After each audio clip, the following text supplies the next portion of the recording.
Hi, this is Holly Campbell, and this is a case presentation for servant leadership. After being informed that our vacancy rate for licensed nursing is expected to rise to 35% from our current turnover rate of 25%, it is clear to me that there is a problem here that needs to be addressed. As a hospital, our choices are to either reduce the nursing turnover rate or reduce bed availability. Right now, it is so very important that we look at why are our nurses leaving. Instead of focusing on nursing recruitment, it would be beneficial to look at retaining the nurses we already have. It is an expensive and time-consuming task to hire new nurses. Engaging our staff by implementing a shared governance model will help include our nurses in decision-making on the unit.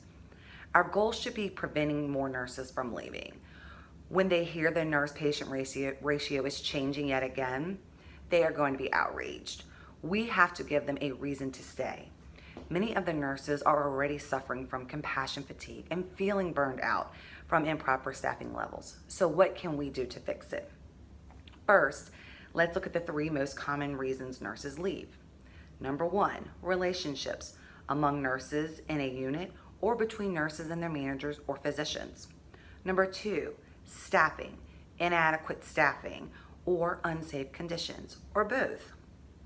And lastly, compassion fatigue, feeling burned out. We fix our relationships by being approachable. Staff wants to work shoulder to shoulder, have the tools and equipment to do their jobs, feel appreciated, given opportunities for professional and developmental growth. We fix staffing by having a software-based staffing system that can help prevent these staffing issues. Unfortunately, half the hospitals do not have software for staffing and scheduling. They do it on spreadsheets or paper. We can start with paper, just like others, but set our long-term goal by implementing online staffing scheduling. Lastly, we prevent compassion fatigue by limiting the overtime and increasing ancillary help so that nurse responsibilities are a bit lighter. Steering clear of these 3 main drivers of the nurse turnover will help this hospital keep nurses long-term, ultimately saving money and keeping quality and patient satisfaction high. Knowing all this, here are some of my suggestions for helping prevent this increase in nursing turnover. Increasing nursing engagement within each unit and hospital could better relationships. Promoting a sign-on bonus for recruiting new nurses may be a great incentive for our current nurses. Lastly, making us as management more approachable, seen daily, and implementing a more open door policy for our staff to openly discuss their thoughts or concerns. Sometimes as simple as daily rounding from leadership can help boost the staff morale. Daily rounding is often seen as a patient satisfaction tool. However, it impacts nurse satisfaction as well as improved clinical outcomes. It is estimated that 39% of nurses state that they leave because of their poor relationships with their manager.